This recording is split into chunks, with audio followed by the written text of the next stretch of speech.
Bonsoir, nous allons donc regarder l'analyse du CAC 40 du 17/09/2020.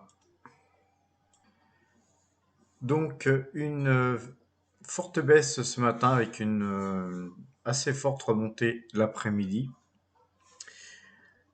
Néanmoins, cette bougie est un décrochage par rapport aux trois bougies qu'on voit. Donc on a un décrochage assez inquiétant, mais comme je vous le dis depuis pratiquement plus d'une semaine, on est toujours dans ce fameux triangle. On reste dans ce range qui fait que voilà, on peut rester avec ses positions baissières ou haussières, indépendamment des signaux. Voilà, si on peut profiter d'une position, bah, on en profite. Pour l'instant, là, c'est plutôt un décrochage, donc c'est plutôt baissier, malgré la remontée d'aujourd'hui, en fin de séance. Alors aujourd'hui, évidemment, beaucoup de baisses. On a des séries de baisses de total moins 2%. Après, bon, des petites baisses un peu ici ou là. Par contre, il y a des choses intéressantes. On voit que Celsius, je vous en parle depuis quelques temps, remonte de 3,49%. Tupperware tient très bien avec pratiquement 1% de hausse, hein. C'est assez fantastique. Et par contre, aujourd'hui, je vais surtout vous parler de Kodak, qui affiche une très forte hausse. Alors, deux choses sur Kodak, voire trois. La première chose, c'est que on voit que dans cette dégringolade qu'il y a eu après la bonne nouvelle qu'il y avait eu là, dans cette dégringolade, on voit en fait qu'un range s'est formé puisqu'on a du mal à descendre de plus bas, ce qui fait qu'on n'a jamais comblé le gap qu'il y avait ici. En fait, si on fait un zoom, on voit que ici, il y avait un gap et que ce gap qui est à peu près sur 3,13 €, quelque chose du genre, eh bien jamais il a été comblé parce que le plus bas, ça a dû être 5,50 €, 5,50 $, pardon. Donc très loin du gap, donc jamais comblé. Donc ce qui prouve qu'il y a une force plutôt acheteuse malgré cette dégringolade. Donc ça, c'est le premier point. Deuxième point qu'on voit, mais il faut vraiment prêter attention, c'est qu'ici, on a un double bottom. En fait, on va essayer de le dessiner en couleur, peut-être mettre du violet, tiens, et en gras.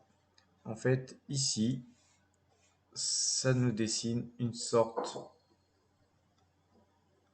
de dessin, comme ça, qui représente un double bottom complètement écrasé, hein. On voit que là, en fait, le bottom est super écrasé. Ça fait une sorte de fesse, là, très très écrasé. C'est assez euh, compact. Et donc, cette compression, elle est très forte. Ce qui veut dire que ce signal qu'on va voir là aujourd'hui, si on fait un zoom, on va retirer le double bottom, hein. Si on fait un zoom des deux dernières bougies, on s'aperçoit qu'il y a encore un gap et que aujourd'hui on a bien essayé de tenter de le combler, mais en vain, et que on a avalé la bougie, en fait le corps de la bougie d'hier, sans parvenir néanmoins au plus haut d'hier. Donc on a vraiment un signal assez fort à l'achat. Donc après, on peut regarder les objectifs. On voit qu'ici, il y a un gap là, donc qui en fait qui demande qu'à être comblé. Quel est l'objectif? On va regarder l'objectif du plus bas, c'est 14,57 $. Donc vous voyez, on est à 10,70 $. L'objectif minimum a priori est 14,50 $, on va dire 14,50 $. Pour ceux qui veulent prendre voilà, 40%, c'est voilà, c'est possible, c'est une forte probabilité et il est même possible que ça se fasse demain ou au moins la semaine prochaine. Donc à suivre sur Kodak.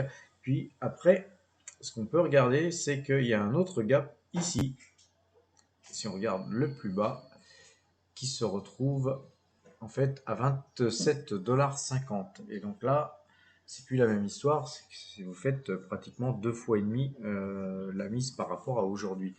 Donc sachez que bon, pour ceux qui sont encore rentrés plus bas, ça reste encore valable. Donc je suis de plus en plus positif sur Kodak. Je vous avais bien dit que c'était un dossier très intéressant à suivre et on y est. En fait, a priori, on va entamer une série de hausses dans les jours qui suivent. Donc, par contre, je suis certain que ceux qui ont acheté plus bas ont mis des stops et ne font que les déplacer fur et à mesure que la